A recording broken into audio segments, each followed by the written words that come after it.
Et la parole de Dieu dit comme cela. Est-ce que tout le monde m'entend au fond? Oui. La Pâque des Juifs était proche et beaucoup de gens du pays montèrent à Jérusalem avant la Pâque afin de se purifier. Ils cherchaient Jésus et se disaient les uns dans le temple, qu'en pensez-vous? Ne viendra-t-il point à la fête? Or, les principaux sacrificateurs et les pharisiens avaient donné des ordres pour que si quelqu'un savait où il était, il le dénonce afin qu'on l'arrête. 6 jours avant la Pâque, Jésus vint à Béthanie, où était Lazare, qu'il avait ressuscité d'entre les morts. Et là, on lui fit un repas. Marthe servait, et Lazare était un de ceux qui se trouvaient à table avec lui. Marie prit une livre d'un parfum de nard pur de grand prix et en répandit sur les pieds de Jésus et les essuya les pieds avec ses cheveux. Et la maison fut remplie de l'odeur du parfum. Un de ses disciples, Judas Iscariote, celui qui devait le livrer, dit alors: pourquoi n'a-t-on pas vendu ce parfum 300 deniers pour les donner aux pauvres? Il disait cela non qu'il se mit en peine des pauvres, mais parce qu'il était voleur et que, tenant la bourse, il prenait ce qu'on y mettait. Mais Jésus dit: laisse-la garder ce parfum pour le jour de ma sépulture. Vous avez toujours les pauvres avec vous, mais moi, vous ne m'avez pas toujours. La foule nombreuse des Juifs apprit qu'il était là, et ils vinrent non pas seulement à cause de Jésus, mais pour voir aussi Lazare qu'il avait ressuscité d'entre les morts. Et les principaux sacrificateurs délibérèrent afin de faire mourir aussi Lazare, parce que beaucoup de Juifs s'éloignaient à cause de lui et croyaient en Jésus. Oui. Ah, c'est beaucoup là, d'accord, ok. Je disais à Joséito tout à l'heure, il y a des prédications, je prêche souvent le dimanche, mais il y a des prédications qui arrivent sur nous d'une manière comme si un fardeau venait dans notre cœur. Et aujourd'hui, j'ai un fardeau que je voudrais partager avec vous, et c'est pour ça que nous allons nous recueillir et présenter ces instants au Seigneur, afin que nous sachions que c'est le Seigneur qui est en train de nous parler.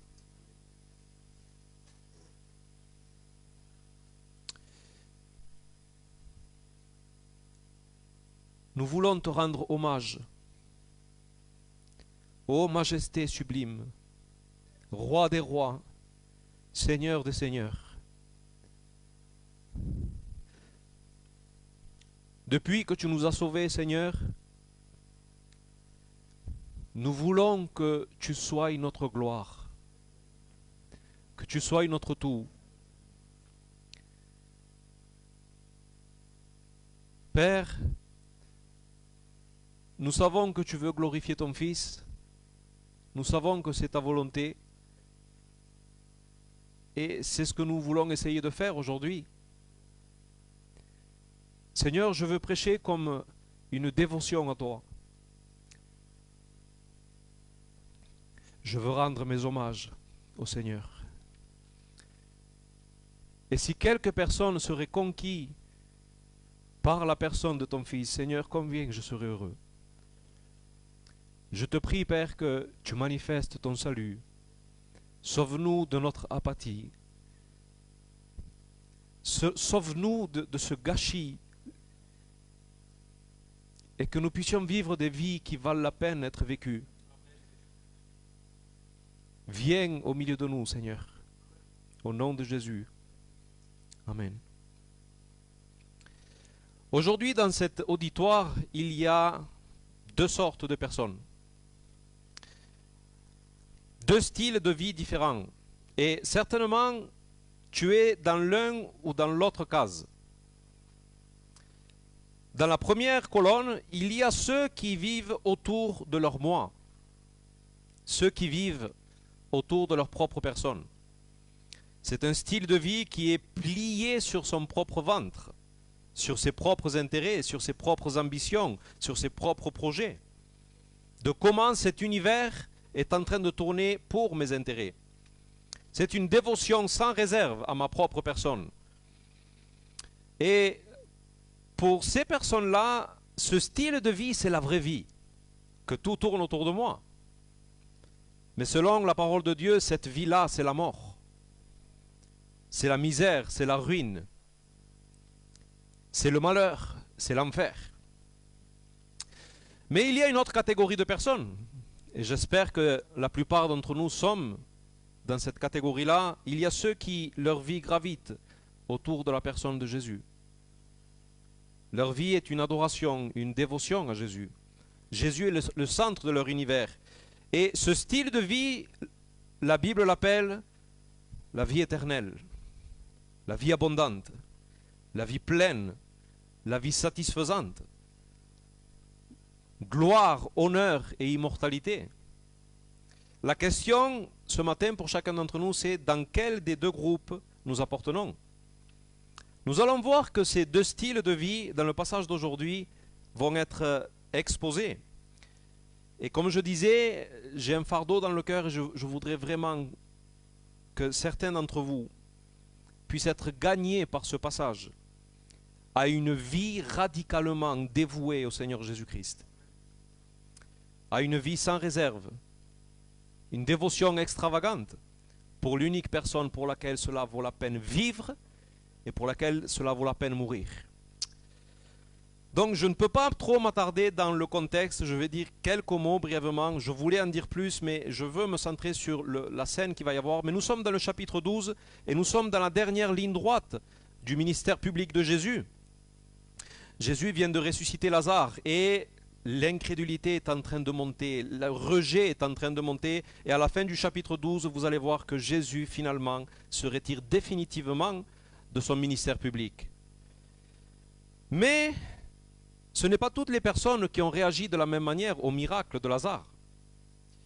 Nous avons deux des disciples de Jésus qui ont vu la même chose. Mais leurs cœurs réagissent de manière différente. L'un d'eux est égoïste et vit que pour lui, et fait tourner sa vie autour de lui et ses ambitions, et finit par trahir Jésus et finit par mourir et aller en enfer. Et l'autre est dévoué à Jésus et se livre sans réserve. Et le parfum de sa dévotion, nous le sentons encore aujourd'hui, au travers les siècles. Aujourd'hui, nous allons voir trois choses dans notre passage. Nous allons voir la dévotion de Marie, au verset 3. Nous allons voir la réaction de Judas, du verset 4 au 6. Et nous allons voir la réponse de Jésus. La dévotion de Marie, la réaction de Judas et la réponse de Jésus. Essayez de donner des ailes à votre imagination. Imaginez la scène, la table est mise. Les personnes de Béthanie sont heureuses parce que Jésus vient de ressusciter Lazare et ils veulent l'honorer en lui faisant un repas. Et le repas se passe dans la maison de Simon le lépreux. Certainement une personne que le Seigneur a guérie. Ce n'est pas dans la maison de Lazare. Lazare est un des invités avec Marie et Marthe. Donc, la table est mise, ils n'ont pas de chaise. C'est une grande table basse, ce n'est pas les tables comme nous avons. Ils sont allongés sur le côté, avec les pieds vers l'arrière et l'extérieur de la table. Et il y a du monde, Jésus est là comme l'invité que tous veulent honorer. Les disciples sont là, Marthe est là, remplie de joie, son frère est ressuscité, et elle veut servir le Seigneur, elle fait des allers et retours dans la cuisine, et elle sert comment il veut sa viande, comment je peux le servir de la meilleure manière possible. Et donc, tout le monde veut honorer Jésus à ce moment-là, mais il y a quelque chose de curieux dans cette scène. C'est qu'il y a Lazare, un homme qui est resté mort pendant 4 jours. Imagine-toi si toi tu es invité à ce repas et on te dit vas-y, allonge-toi et tu te tournes et il y a cet homme à côté qui est resté mort pendant 4 jours. Je ne sais pas comment tu réagirais, mais certains de nous peut-être auraient peur. Des questions, tu aurais des questions à lui poser. Qu'est-ce que tu as vu, Lazare? Comment est le ciel? Comment est l'au-delà? Mais vous avez remarqué que la Bible garde un silence total sur l'expérience de Lazare. Déjà, on ouvre une petite parenthèse ici, et la Bible fait taire tous ceux qui disent qu'ils sont morts et ils ont vu quelque chose après la mort. La Bible reste absolument silencieuse sur toutes ces choses, mis à part quelques paroles que le Seigneur Jésus dit. Donc, ces personnes essayent de parler là où la Bible se tait. Ils devraient faire mieux de se taire. Donc là, il y a Lazare, tout le monde est en train de servir, mais tout à coup, la scène se fige. Et une personne commence à capturer toute l'attention du repas. Parce qu'il y a une personne qui veut aussi honorer Jésus.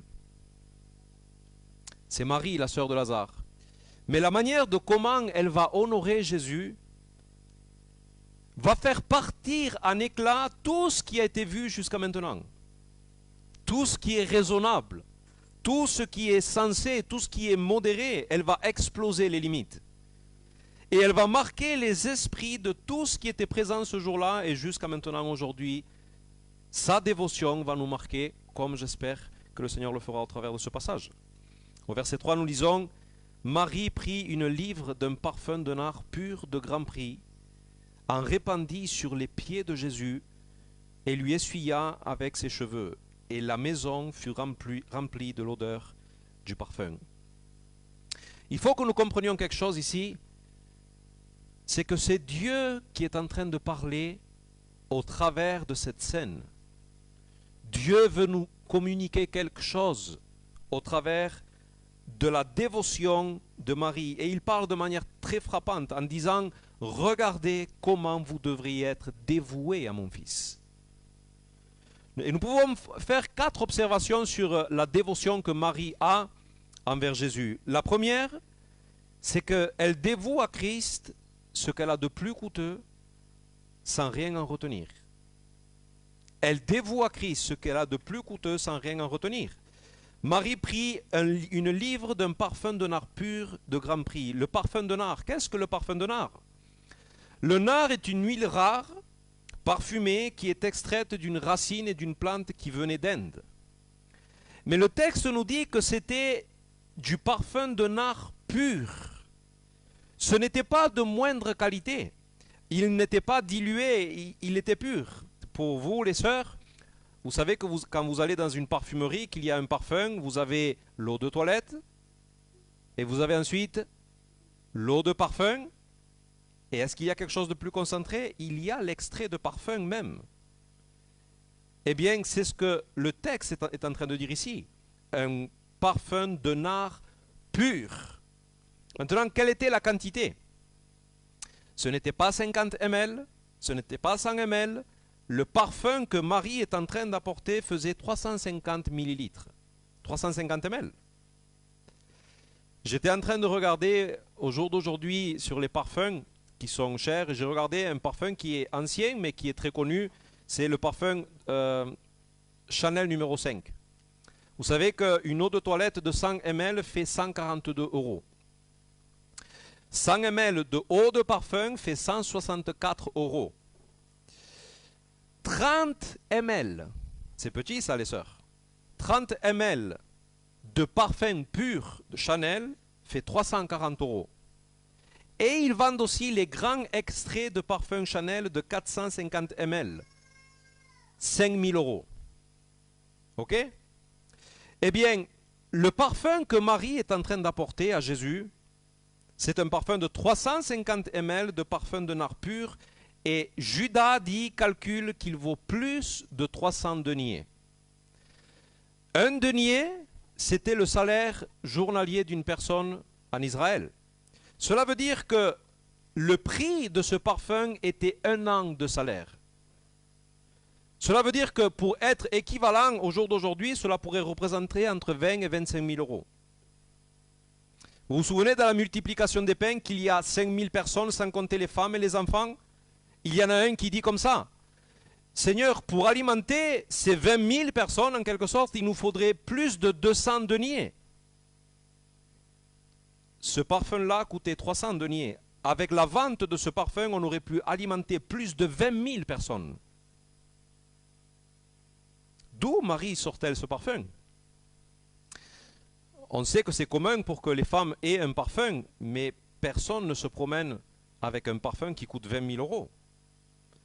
Donc, soit Marie était très riche, soit c'était un héritage qu'ils héritaient de famille en famille. Ok? Ce parfum était tellement coûteux qu'il rentrait dans le patrimoine de la famille. C'est-à-dire, nous avons un terrain, nous avons des maisons et nous avons ce parfum. Il comptait dans le patrimoine qu'une personne avait dans la famille. Donc ce parfum n'était pas une chose quelconque, il devait être réservé pour une occasion très spéciale. Maintenant, remarquez bien que jusqu'à ce jour, Marie n'a trouvé aucune occasion qui soit si spéciale qu'il vaille la peine d'utiliser ce parfum. Comment on le sait? Parce que le parfum est entier, est intact. Je lisais ce passage et je me suis posé la question,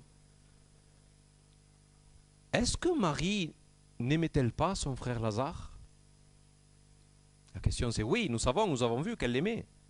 Mais pourquoi elle n'a pas utilisé ce parfum pour honorer son frère? C'est un frère. Vous savez qu'il pouvait embaumer le corps avec cette huile de parfum. Mais elle ne l'a pas fait. Marie de Béthanie, à ce moment-là, était en train de saisir quelque chose de la personne de Jésus. Cette femme, souvenez-vous, elle a été en contact avec Jésus de plusieurs manières. Vous vous souvenez, quand elle était à ses pieds, pendant que Marthe était en train de servir, qu'est-ce que faisait Marie? Elle buvait chacune des paroles qui sortaient de la bouche de Jésus. Et depuis qu'elle a connu Jésus, sa vie n'était plus la même. Sa vie était bouleversée. Et quelques jours avant, elle a été déchirée par la mort de son frère. Mais voici que Jésus se présente devant le tombeau de son frère qui est mort depuis 4 jours. Imaginez Marie à ce moment-là, elle est en train de regarder Jésus prier et demander au Père de l'exaucer, ou plutôt elle savait qu'il avait déjà exaucé, et voir Jésus appeler Lazare avec cette voix puissante. Je m'imagine, moi, Marie en train de regarder Jésus et essayer de voir le tombeau pour voir ce qui se passait, et là tout à coup son frère revient à la vie. Pensez-vous que Marie est retournée chez elle comme si rien n'était? Non.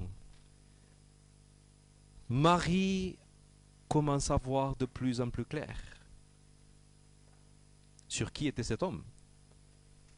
Son être entier était captivé par la personne de Jésus. D'ailleurs, il semble que dans tout le chapitre 12, s'il y a une personne qui voit clair, c'est bien Marie en ce qui concerne la personne de Jésus. Et là, le moment est venu d'honorer Jésus dans ce repas. Savez-vous comment on honorait quelqu'un à cette époque si on voulait l'inviter pour un repas et l'honorer? Donc on lui faisait un repas et lorsque la personne venait, on lui faisait un baiser, on l'embrassait. On venait et on appelait l'esclave de la maison et on lui disait de lui laver les pieds. C'était une politesse, une marque d'honneur. Et ensuite, on prenait une huile parfumée et on la mettait sur sa tête pour qu'il se rafraîchisse et qu'il ait la tête parfumée. Maintenant, ce que cette femme va faire pour Jésus est une action réfléchie. C'est une action consciente. Frères et sœurs, cette femme n'est pas folle. Cette femme n'est pas folle, elle est très lucide, elle y voit clair. Personne ne sait ni comprend ce qu'elle voit au sujet de Jésus à ce moment-là. Et son cœur brûle. Personne ne le voit, mais son cœur est en train de brûler pour la personne de Jésus. Et je m'imagine Marie en train de penser, réfléchir, comment je peux rendre hommage à cet homme? Comment puis-je exprimer tout ce que j'ai, tout ce que je suis, que je le dévoue à lui, en hommage à sa personne? Eh bien, je vais ordonner que l'esclave ne lave pas les pieds de Jésus, je le ferai. Elle a donné des consignes. Et je prendrai ce que j'ai de plus précieux, et je vais oindre sa tête, et je vais laver ses pieds, et je répandrai ce parfum, mais pas quelques gouttes. J'en briserai le couvercle. C'est ce que dit dans l'évangile de Marc. Elle brisa le couvercle et je vais le répandre à profusion en son honneur. Et cela sera mon adoration, ma louange versée dans les pieds de Jésus. Pour ceux qui étaient présents, c'était une folie. 20 000 euros partis en un seul instant. Qu'est-ce que tu penses d'elle? Est-ce que tu penses qu'elle en fait trop? Est-ce que c'est trop extravagant? Combien penses-tu que c'est suffisant de se dévouer à Christ? La deuxième chose que nous voyons dans sa dévotion, c'est une dévotion qui démontre la valeur que Jésus avait à ses yeux. Ce qui choquait les gens dans la pièce, vous savez, ce n'était pas le parfum, ce n'était pas ça, la rareté du parfum, mais c'était ce qu'elle était en train de faire avec le parfum. Les frères, nous avons dit que ce parfum coûtait environ 1 an de salaire. Maintenant, quand toi, tu aurais vu Jésus à cette époque, tu aurais vu un homme pauvre. C'était un homme pauvre. Il était avec ses disciples, il n'avait certainement même pas 2 habits ou 3 habits. Maintenant, s'il y avait un besoin urgent ou quelque chose qui serait utile à Jésus, à faire à un pauvre, qu'est-ce que c'est? C'est vendre ce parfum et lui donner l'argent pour Jésus et la cause de son règne, n'est-ce pas? Si Marie aurait donné ces 300 deniers à Jésus, personne n'aurait été choqué. Ils auraient dit, ces gens sont pauvres, ils en ont besoin. Ce qui est choquant dans ce passage, c'est qu'elle est en train de traiter cet homme qui en apparence est pauvre, mais elle le traite comme un homme qui est haut en dignité. Elle est en train de le traiter comme un roi. Cet homme d'apparence pauvre assis dans cette table n'est pas un empereur, n'est pas un roi. Il est celui qui est assis sur le trône de l'univers et que les anges se couvrent la face et disent « Saint, Saint, Saint est l'Éternel des armées, toute la terre est remplie de sa gloire. » Ce Dieu-là était assis là, juste là, dans cette pièce. Les personnes présentes y voyaient une personne pauvre. Marie voyait la majesté, la dignité du Fils de Dieu. Vous remarquez qu'elle a utilisé ce parfum de nard pur comme si c'était de l'eau vile. À côté de Jésus, ça n'avait... Qu'est-ce qui est trop coûteux pour donner à Jésus? Frères et sœurs, pensez à ça. Si cet homme est le Dieu manifesté en chair, quelle dévotion, quel sacrifice serait trop coûteux pour lui donner? Quoi? Si le Dieu manifesté en chair vient chez toi comme invité, il s'assoit à ta table, pense à ta salle à manger, à ton salon, et il est là assis. Quelle dévotion serait trop grande? Qu'est-ce que tu aurais chez toi qui aurait plus de valeur que lui? Quelle chose dans ta vie serait trop précieuse pour les dévouer à lui, à sa personne? Si Jésus est le Dieu fait homme, qu'est-ce qui peut briller plus à nos yeux? Toutes les choses précieuses de ce monde perdent leur valeur en comparaison du Dieu manifesté en chair, Jésus-Christ. Donc nous voyons que en versant ce parfum, elle a conscience de la valeur que Jésus a. Mais nous voyons aussi dans sa dévotion une totale humilité. Elle lui dévoue tout ce qu'elle est. Observez le verset 3. Marie prit une livre d'un parfum de nard pur de grand prix, en répandit sur les pieds de Jésus et lui essuya les pieds avec ses cheveux. Les sœurs, vous comprenez peut-être plus ce qui est en train de se passer ici. Je m'imagine en train de verser l'huile sur ses pieds, son cœur est en train de brûler d'adoration, et elle verse une telle quantité de parfum qu'il y a un surplus d'huile sur ses pieds qu'il faut éponger. Et je m'imagine Marie qui pose le vase. Les femmes avaient les cheveux attachés. Ce n'était pas décent qu'une femme se lâche les cheveux en public. Elle voit cette huile, ce surplus, et là, elle commence à se détacher les cheveux. Et dans un élan de tout son être. En adoration brûlante au Seigneur Jésus, elle prend ce qui fait la gloire d'une femme et s'en sert comme d'une serviette pour éponger les pieds de Jésus, le surplus du parfum. Les cheveux d'une femme sont sa gloire et son honneur. Et même si toutes les personnes étaient en train de dire « Mais que fait cette femme ?» Elle ne fait aucun cas. Aucun cas, elle brise toutes les barrières. C'est l'élan de son cœur qui brûle pour Jésus. Tout ce qu'il y a de plus glorieux chez elle, elle le met dans ce qu'il y a de plus vil dans le corps de Jésus, ses pieds.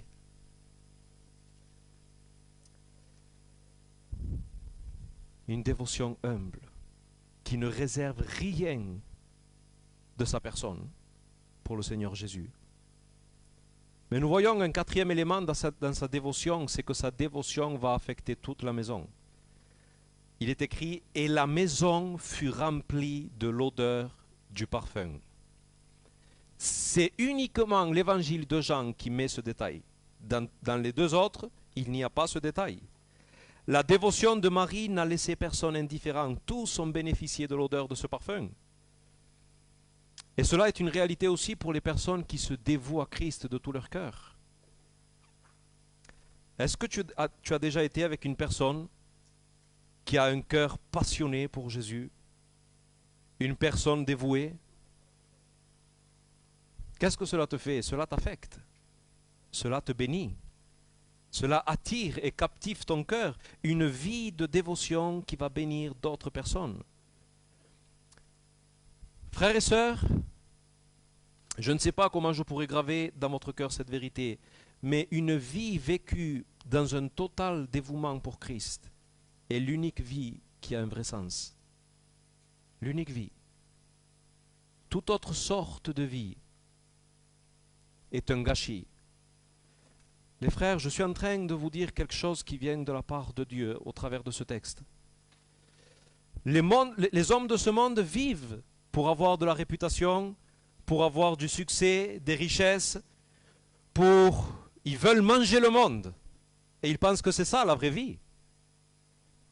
Mais ces vies n'ont aucun impact. C'est un gros gâchis. Dès que ces personnes vont mourir, leur mémoire sera effacée. Mais regarde cette femme.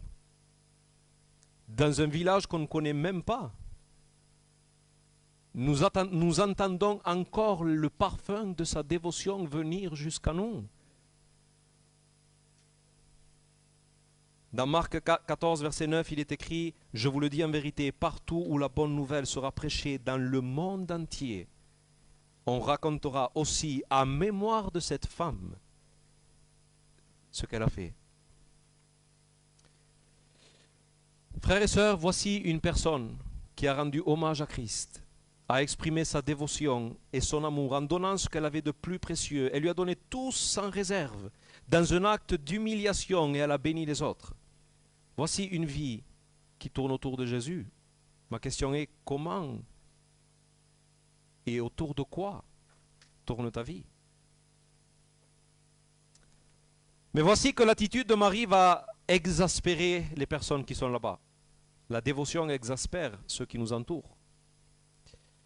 Dans la dévotion de Marie, on perçoit un parfum agréable, mais dans l'égoïsme de Judas, on sent une odeur nauséabonde, répugnante, dégoûtante. Cela m'amène à mon deuxième point, la réaction de Judas, verset 4.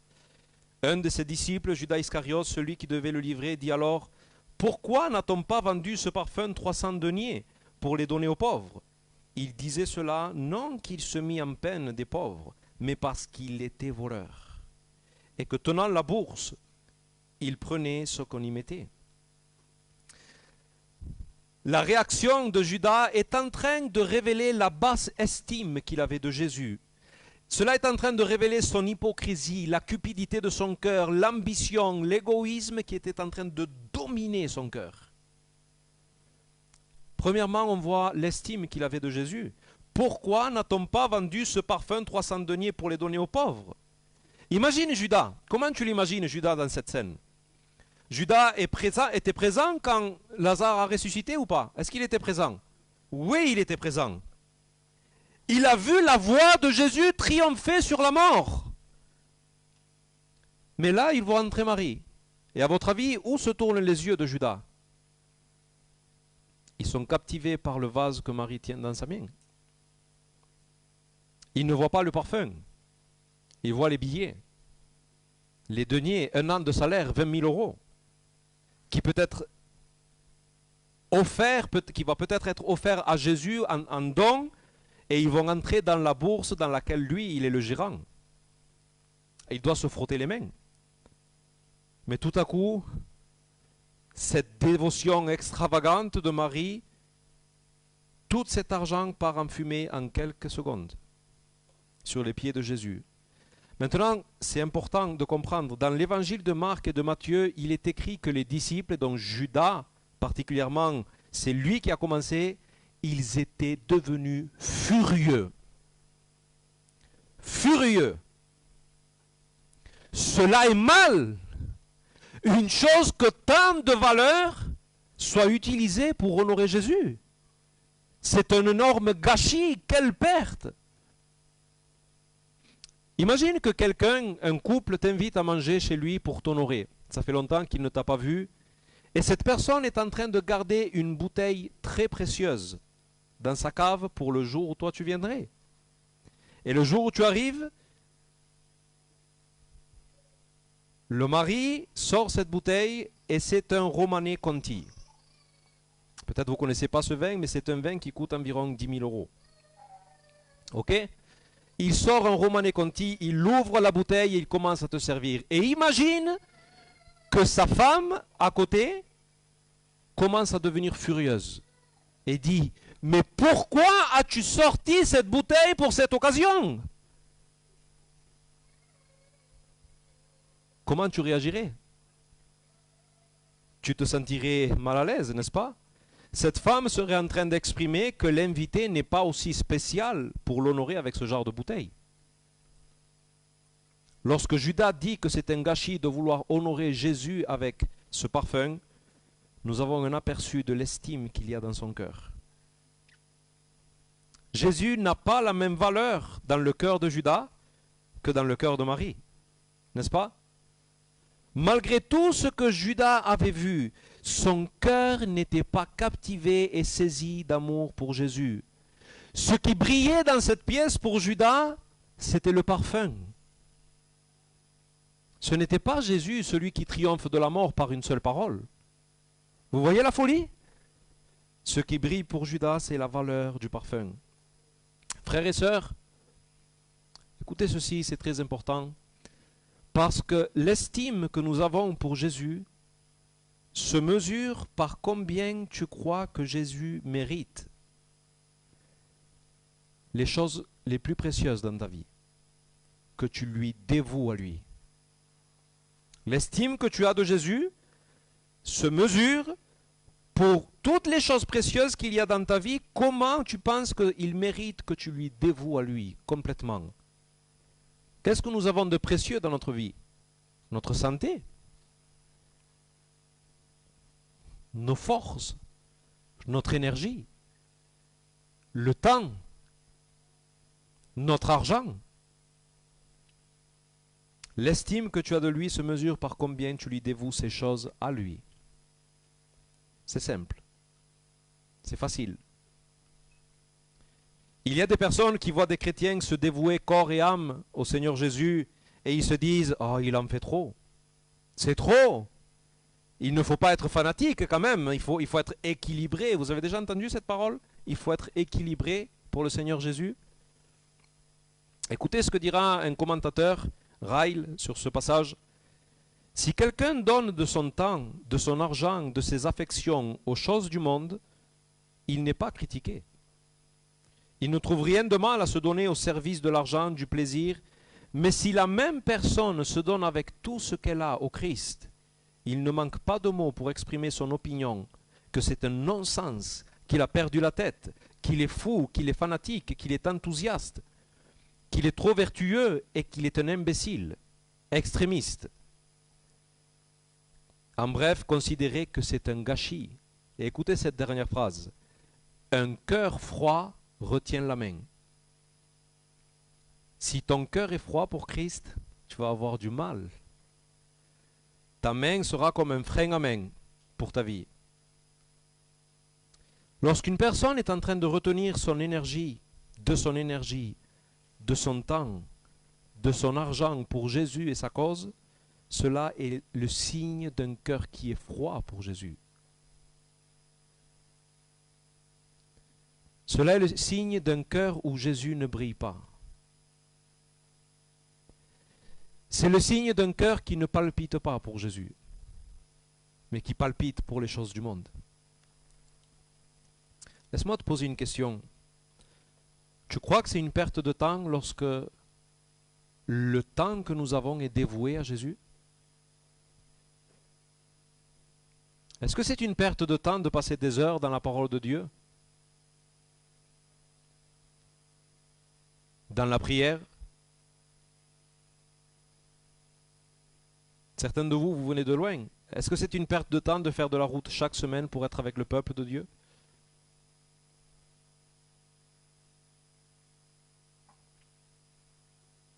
Est-ce que l'argent donné pour son œuvre, tu le vois comme un gâchis? Et tu te dis, je pourrais faire tellement d'autres choses avec cet argent. Combien estimes-tu Jésus?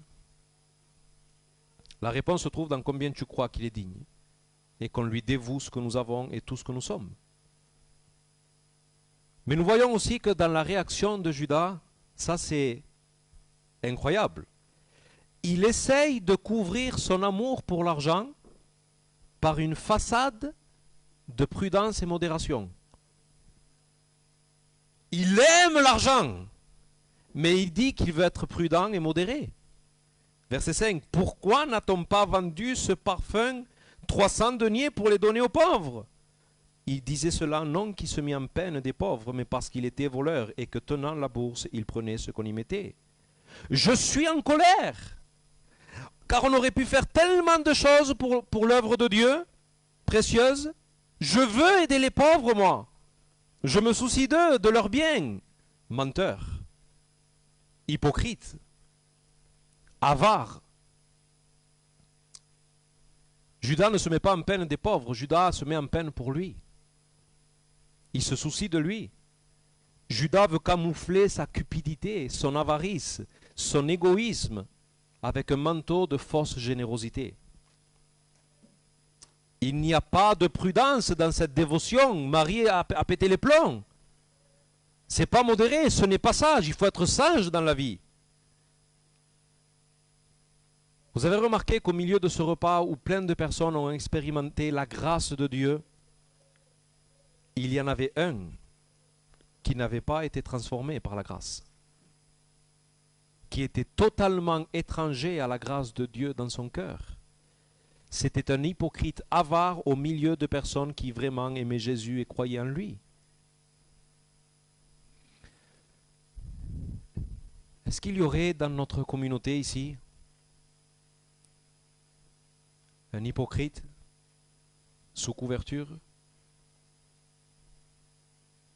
qui essaye d'habiller cette cupidité par la religion, mais qui a un cœur rempli d'avarice, qui n'est pas captivé par Jésus, mais par les choses qui brillent de ce monde? Judas était un hypocrite qui aime l'argent. Judas aimait l'argent plus qu'il aimait Jésus. Frères et sœurs, l'amour de l'argent dans le cœur mène à une descente vertigineuse vers l'apostasie. Écoutez bien ce que je dis. Vers l'apostasie définitive. L'apostasie, c'est une personne qui se retire de la foi chrétienne pour finalement se perdre dans le monde. L'amour pour l'argent est incompatible avec la foi chrétienne. L'amour de l'argent ne coexiste pas avec la foi. Le contentement et la foi chrétienne vont de pair, ça oui. Si tu es une personne qui est satisfaite et contente de ce que le Seigneur te donne, ça va avec la foi chrétienne. Mais l'amour de l'argent et l'idolâtrie, ça va de pair. L'amour de l'argent et l'apostasie, ça va de pair. mais tu ne peux pas aimer Jésus et aimer l'argent. C'est pas possible. Tu ne peux pas aimer l'argent et vivre. Écoute bien ceci. Si tu te dis chrétien, tu dois être une personne qui est contente de ce qu'elle a. Mastique ces mots. Tu dois être une personne qui est contente de ce que le Seigneur te donne.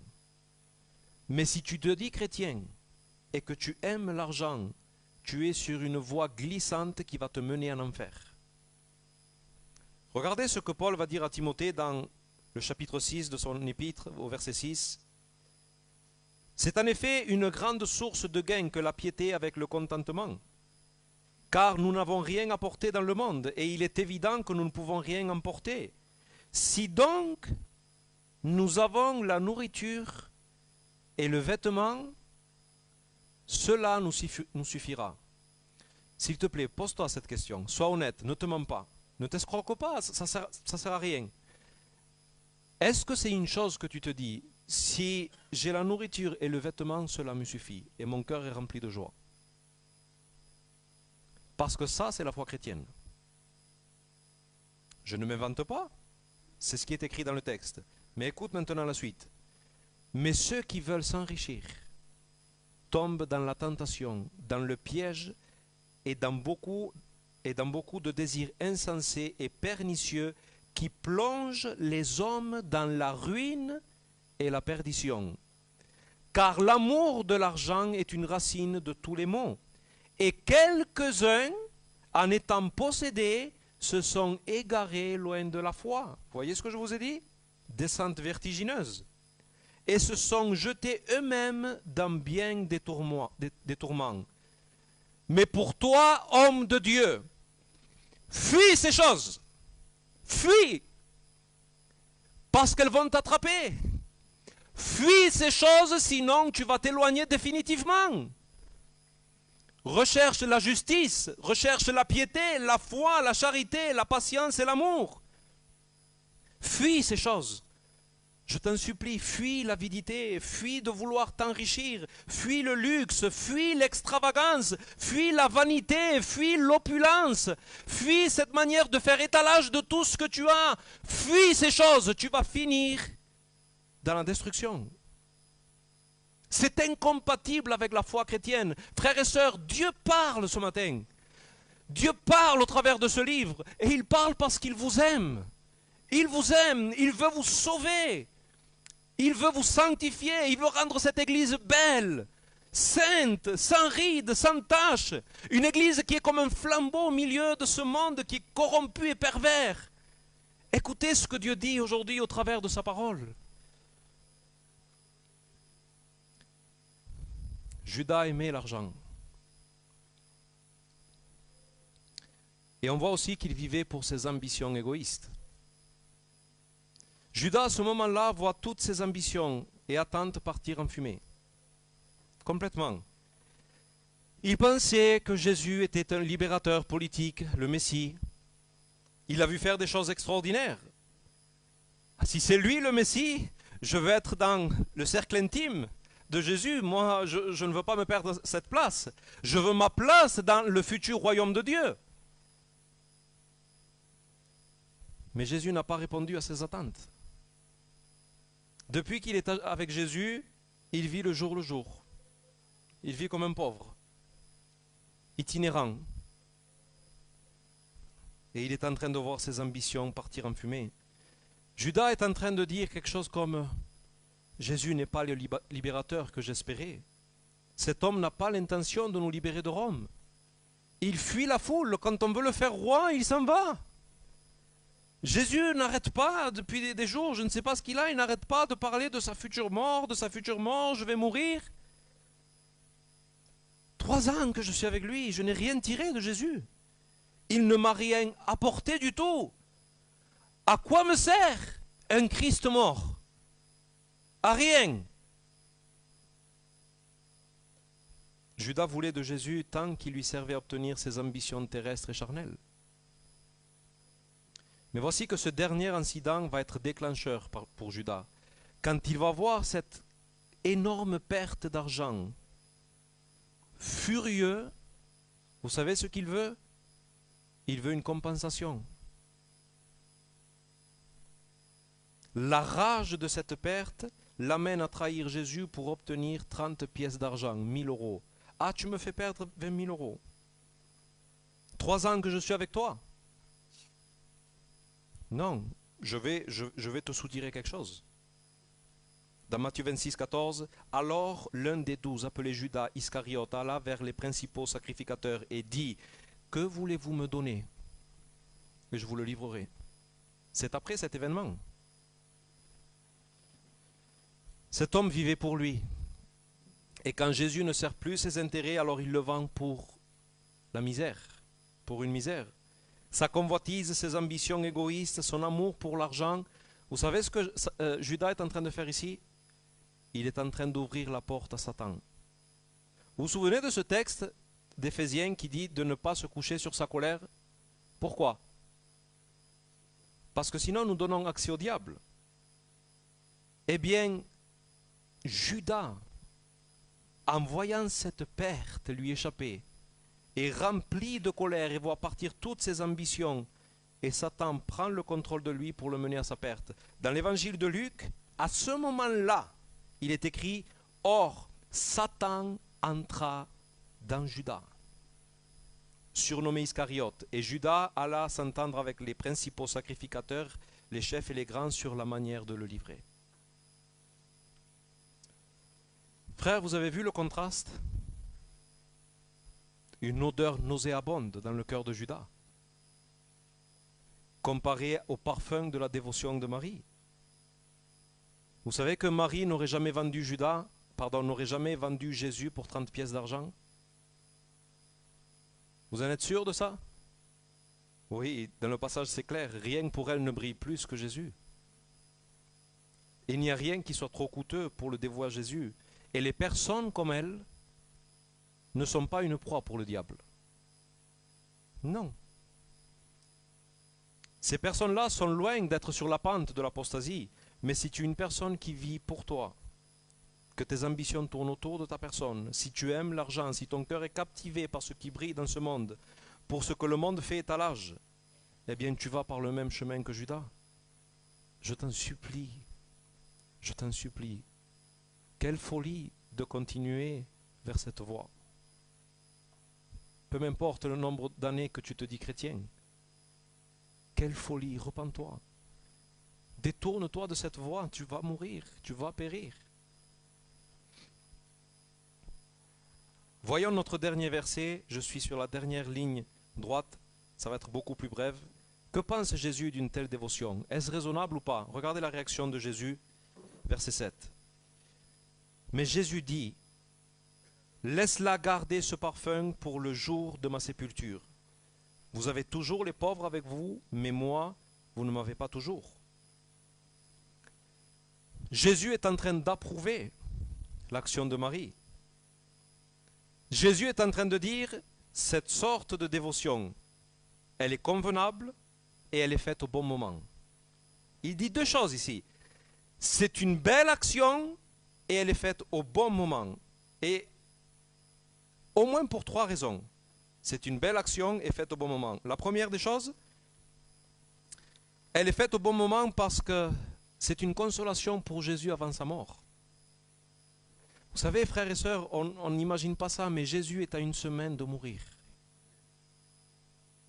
Tout le monde l'a rejeté.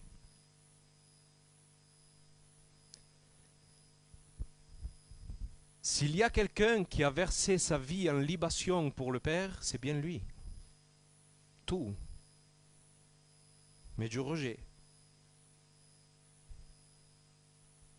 Il veut le faire mourir. Mais au milieu de toute cette incrédulité, Jésus voit cette femme venir à lui avec un cœur embrasé pour lui. Et il voit en elle le fruit de ses labeurs à lui. Je n'ai pas fait ça pour rien. Finalement, il y a des personnes pour qui je compte dans le cœur. J'ai conquis des personnes pour mon Père. Cela, frères et sœurs, croyez-le ou pas, mais cela console son cœur. Ce que je dis, c'est biblique.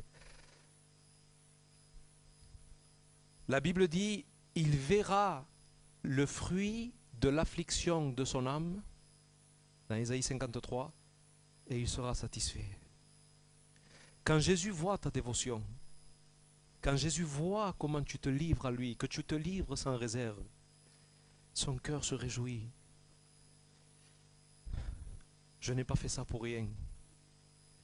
Je me suis donné sans réserve pour lui, mais regarde maintenant, le parfum de sa dévotion vient dans mon cœur et cela me réjouit. Y a-t-il un encouragement plus fort que ça? La deuxième raison pour laquelle Jésus dit que cette dévotion est convenable et opportune, c'est parce que Marie n'aurait pas d'autre opportunité pour lui rendre hommage. C'était sa dernière chance. Heureusement qu'elle a tout donné. Au verset 8, il est écrit, vous avez toujours les pauvres avec vous, mais moi, vous ne m'avez pas toujours. Durant son ministère, Jésus avait annoncé plusieurs fois qu'il allait mourir et qu'il allait ressusciter. Et ses disciples écoutaient ceci. Et certainement que Marie a écouté aussi ceci, mais il semble qu'elle est la seule à avoir saisi cette vérité et cru les paroles de Jésus. Elle n'a peut-être pas tout compris à ce moment-là, mais il semble qu'elle avait compris que Jésus allait mourir de manière imminente. Et de plus, elle a peut-être appris que les chefs religieux avaient décidé de faire mourir Jésus. Et peut-être elle avait peur, en craignant qu'elle n'aurait peut-être pas le temps d'oindre le corps de Jésus pour le tombeau, elle décide de le faire à ce moment-là. Parce que dans les autres évangiles, le parfum n'est pas simplement versé sur les pieds, mais sur la tête. De la tête aux pieds, le parfum a été répandu. Dans Marc 14, il est écrit ceci. Car vous avez toujours les pauvres avec vous et vous pouvez leur faire du bien quand vous voulez, mais vous ne m'avez pas toujours. Elle a fait ce qu'elle a pu. Elle a d'avance embaumé mon corps pour la sépulture. Marie est en train de dire quelque chose comme cela. J'ai toujours l'occasion de faire du bien aux pauvres. Mais c'est le moment de manifester mon amour et ma dévotion pour mon Seigneur. Si je ne le fais pas maintenant, je n'aurai plus d'opportunité de le faire. Être enterré avec un parfum embaumé dans le corps était un honneur pour les Juifs. Et il semble que Marie avait le soupçon que Jésus serait enterré sans cet honneur. Elle ne voulait pas rater cette opportunité. Marie, écoutez ce mot, Marie a fait ce qu'elle a pu dans le moment où cela était possible de le faire. Tu as entendu ce que j'ai dit? Marie a fait ce qu'elle a pu dans le moment où il était possible de le faire, même si cela lui a coûté très cher. Elle a tout dévoué. Frères et sœurs, c'est maintenant que l'opportunité t'est donnée de faire tout ce que tu peux pour le Seigneur. C'est maintenant. C'est maintenant. Je disais hier, je ne veux pas partir de ce monde en ayant ce regret que j'ai manqué l'opportunité de me livrer à mon Seigneur sans réserve. J'espère pouvoir dire sincèrement, les frères, ce n'est pas audacieux ni arrogant ce que je suis en train de dire. On va le voir dans quelques secondes, mais c'est ce que tout chrétien devrait dire. J'espère pouvoir dire sincèrement, j'ai fait ce que j'ai pu. Je n'ai pas pu faire plus pour mon Seigneur. Quand j'en avais l'opportunité, je n'ai rien retenu, j'ai tout dévoué à lui. Que nous puissions dire comme Paul. À la fin de sa vie, Paul a dit, mais toi, sois sobre en toutes choses, supporte les souffrances, fais l'œuvre d'un évangéliste, remplis bien ton ministère, car pour moi, je sers déjà de libation. C'est un liquide qui est versé. Et le moment de mon départ approche. J'ai combattu le bon combat, j'ai achevé la course et j'ai gardé la foi. La vie de Paul a été comme un liquide qui a été versé. Imagine cette scène, une vie qui est comme un liquide qui est en train de se verser. en dévotion pour le Seigneur Jésus. Voilà ce que notre vie devrait être. Et je finis avec ça. Pourquoi c'était convenable et opportun? C'était une consolation pour Jésus. C'était la dernière opportunité qu'elle avait de le faire, mais parce que dans une semaine à peine, Jésus se donnera sans réserve pour elle. Sans réserve. La mort de Jésus plane sur tout ce passage. Et c'était très convenable que Marie se livre sans réserve à lui. Écoute ce que Paul dit dans ce passage, mais écoute-le comme si jamais tu ne l'aurais écouté. Car l'amour de Christ nous presse, parce que nous estimons que si un seul est mort pour tous, tous donc sont morts, et qu'il est mort pour tous, afin que ceux qui vivent ne vivent plus pour eux-mêmes, mais pour celui qui est mort et ressuscité pour eux. Marie ne connaissait pas cette réalité, elle ne savait pas qu'est-ce qu'allait impliquer la mort du Fils de Dieu. Et pourtant, elle a tout donné. Elle n'a rien retenu. Mais moi et toi, on sait ce que Jésus a fait. Notre dévotion devrait être plus grande que celle de Marie. Les rachetés ne vivent plus pour eux-mêmes, mais ils vivent pour celui qui s'est vidé de ses privilèges divins, qui a pris forme humaine et qui a pris notre péché, a ôté notre condamnation. Jésus-Christ a bu quand même ton enfer. Jésus-Christ a bu ton enfer. Qu'est-ce qui serait trop coûteux de lui donner? Qu'est-ce que tu vas retenir pour lui? Ne te dis pas, ça c'est que pour les pasteurs. Ça c'est que pour les personnes, l'élite des religieux. Non. Dis-moi, est-ce que Jésus a donné plus de sang, a versé plus de sang pour Paul que pour toi? Non. Jésus a pris ta condamnation comme il a pris la condamnation de Paul. Alors nous n'avons aucune excuse. Comme le dit un bon ami à moi, ça c'est une excuse de mauvais payeur. Les frères, comment allons-nous décider de vivre aujourd'hui? Si tu vis pour toi, tu vas mourir. Mais si tu dévoues ta vie à Christ, tu vivras pour l'éternité. Amen. Nous te remercions, Seigneur, pour ta parole, parce qu'elle est la vérité. Seigneur, nous te prions maintenant que ton esprit puisse agir dans nos cœurs et que tu fasses ce que nous ne pouvons pas faire. Bénis ta parole, Père, dans les cœurs. Au nom de Jésus. Amen.